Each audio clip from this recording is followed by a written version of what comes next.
As the vice, Wright. Well, what a culmination to the evening session we have for you on day 2 of the Happy Bet European Darts Match Play, live from Hamburg. Michael van Gerwen, the world #1, faces John Henderson in a repeat of a Euro Tour final of a couple of years ago. Benito van der Pas, the exciting up-and-coming Dutchman, #5 seed here this weekend, takes on Adrian Lewis's conqueror, the former UK Open finalist Vincent van der Voort. Peter Snakebite Wright looking to add to his haul of 3 Euro Tour titles this year as he takes on the greatest player ever to come from Greece, the record-breaking, history-making John Michael. But right now, it's 2 former world champions fighting out for a place in the final day of action as the Cobra-Jelle Klaasen faces the Bullet Stephen Bunting.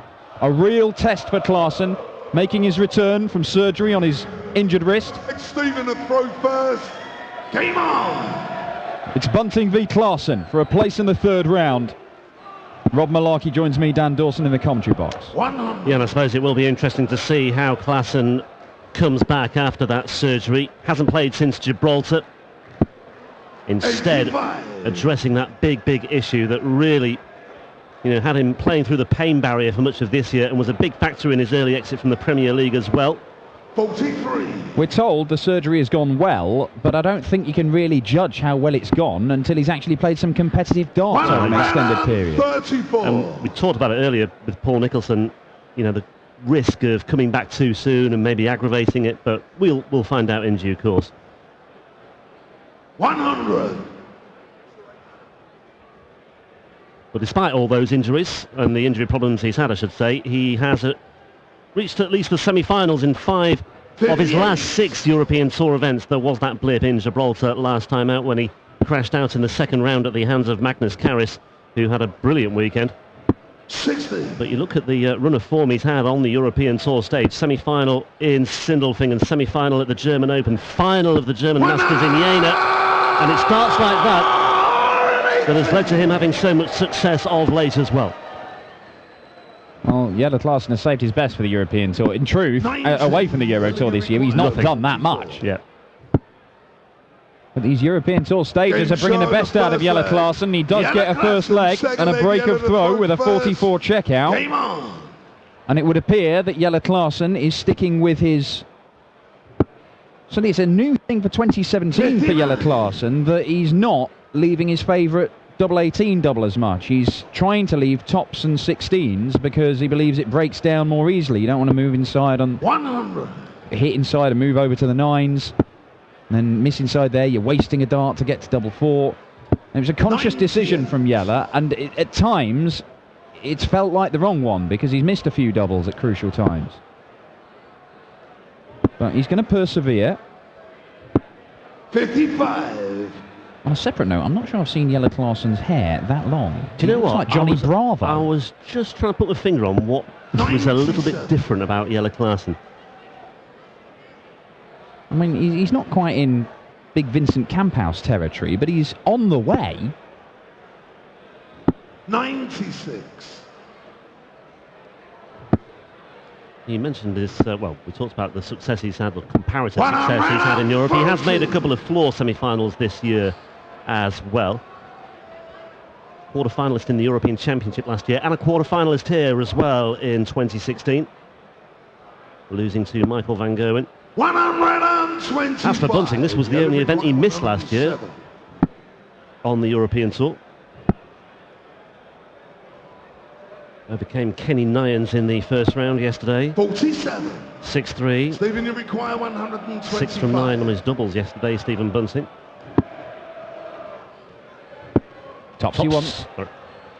Game shot. There he gets. Yeah, 125. Right back at you, Stephen Bunting. Throw first. Game on.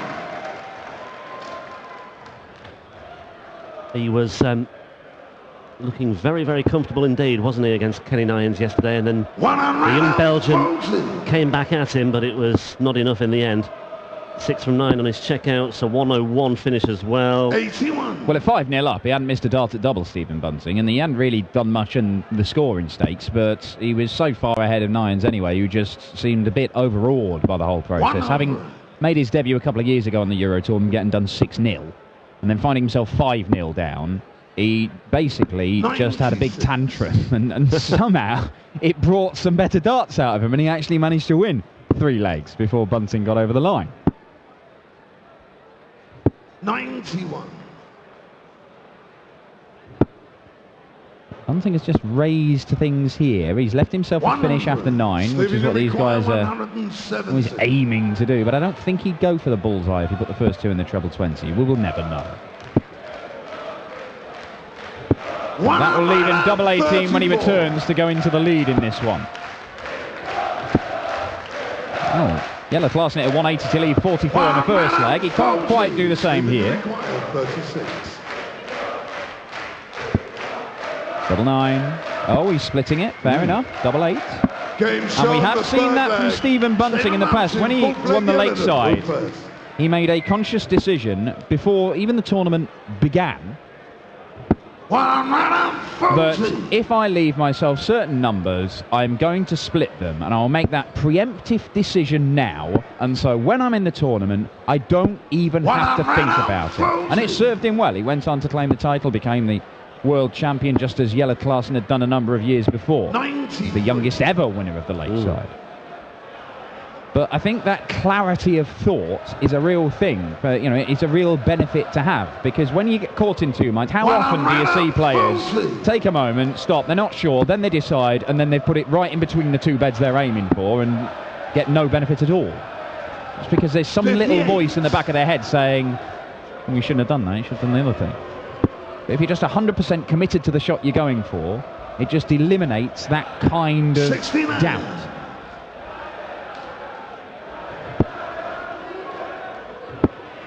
Oh dear, Jelle, the radar really off.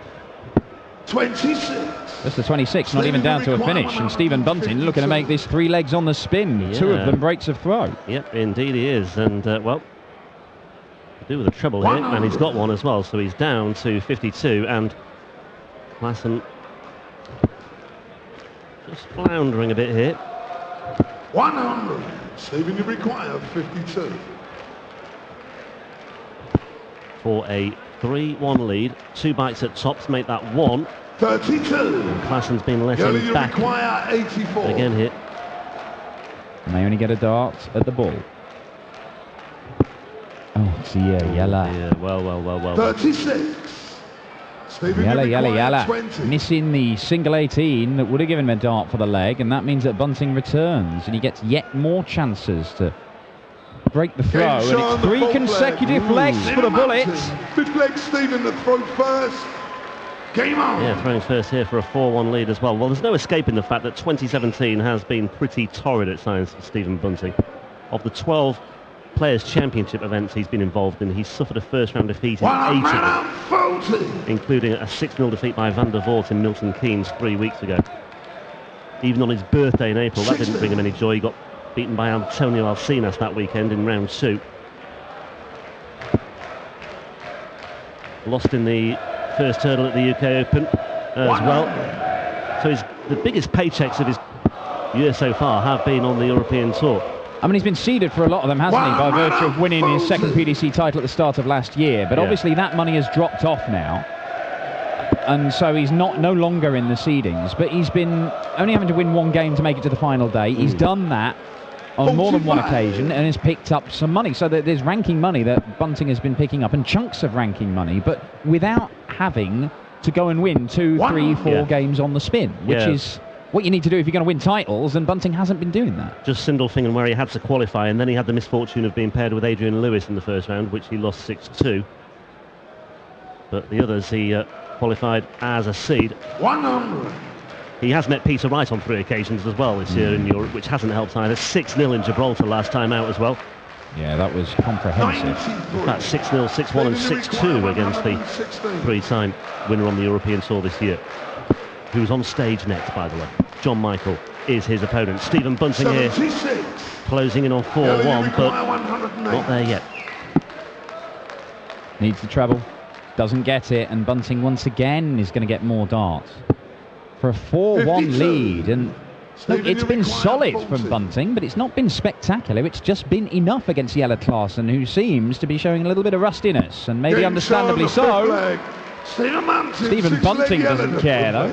Yeah, I think with the uncertainty over Klaasen and the surgery he's had, it would have taken, a brave punter to have backed Klaasen this weekend, I think.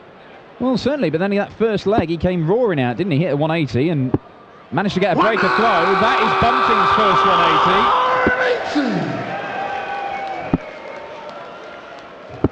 97. Bunting lost 6-0 to Sulovic as well in the German Darts Open. He's had some big 75. wallopings as well this year on the European Tour. But he could be dishing one out here.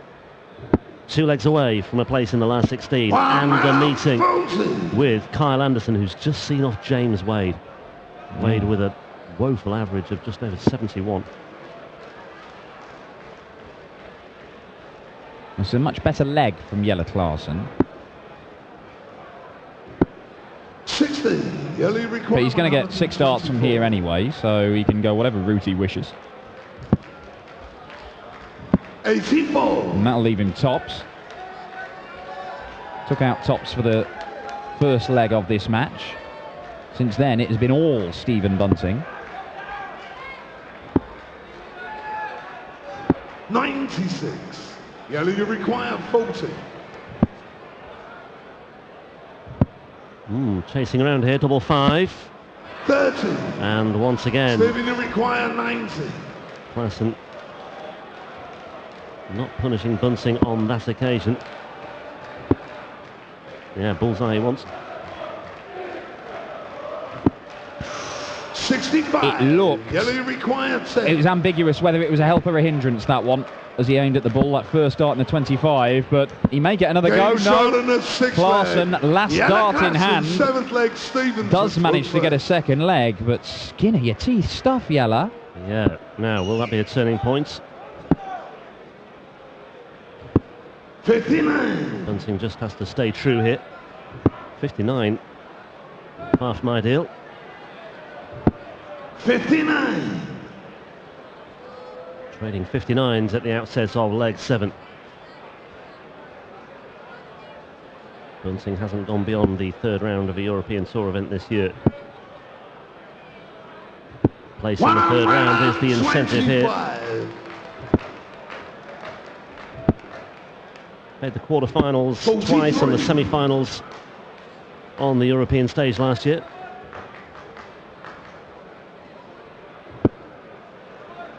So he has gone deep in European Tour events in the past, in the recent past as well. Maybe he can do so again this weekend. First things first, he needs to get the job done here. He's 2 legs away. 37. And he's in fairly good shape in this leg as well.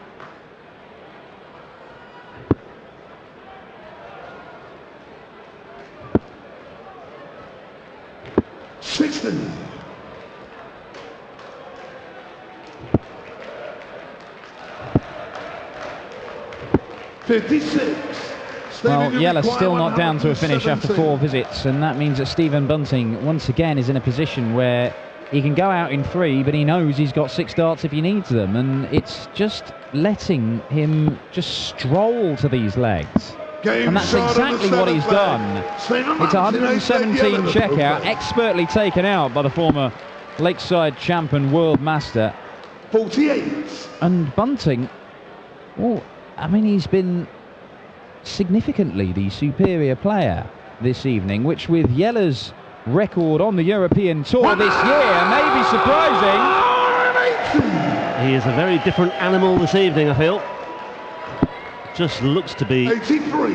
Playing with a greater degree of confidence as well. Things just seem to be ticking for him tonight. Certainly ticking here. That's 4 perfect darts. Make that 5. Stephen Bunting, are you sure? 6 out of 6. Twice this weekend we've seen players go 8 perfect darts 83. into the 9 and miss double 12. Adrian Lewis did it. Mervyn King did it earlier on today. Stephen Bunting is not going to. Oh dear. My word. Well, he's in danger. He's in danger of losing this leg there. 180, 180, 26. 40. 150. One extreme to another for Stephen Bunting, but well, he won't care about that if he takes out this 115 because it will secure him a place in the third round tomorrow. Klaasen can just hope and pray that Bunting fluffs his lines here. Well, he will 59. not finish at this particular instance, but... Now, but 2 match darts on their way for Stephen Bunting, assuming he doesn't miss the 59. big 16. And, well, he's got even more than that once again. Jelle Klaasen not applying the pressure, and Stephen Bunting being allowed to just take a leisurely stroll to the final day of action here at the Happy Bet European Darts Match Play. The bullet is through. He is going to take on Kyle Anderson for a place in the quarter-finals. What an opportunity for those 2 guys to find themselves in the final session tomorrow afternoon. Bunting comes through the battle of the former Lakeside champs. We've got some huge names on the way. Michael van Gerwen v John Henderson. Benito van der Pas against Vincent van der Voort in the double Dutch affair. But coming up, it is John Michael, who came through a thriller yesterday with the host nation qualifier, Erik Taupfest. He's up against the man who has won 3 Euro Tour titles this year and very nearly claimed the Premier League as well. Peter Snake by Wright on the way here in Hamburg. One of the best matches on such a stage in the last couple of months, is that right? Definitely, yeah. A lot of people know I've been struggling, and I've been working really, really hard behind the scenes to bring the performances back in front of such wonderful crowds. And that performance means a lot. It means the work's paying off, and I'm glad to be back. Yeah, that's really great. How difficult is it to be patient and to still believe in yourself? And it's easy to say it, you know, but it's to live it. It's very, very difficult. Very, very difficult. I mean, there was times in the past where I've nearly given it all up and walked away from the game that I love so much. I've played this game since I was 12 years old, and it means an awful lot to me, to my family, to my sponsors, and I play for them. Yeah, that's great. Thank you very much, Stephen. Congratulations. Stephen Bunting. Ist in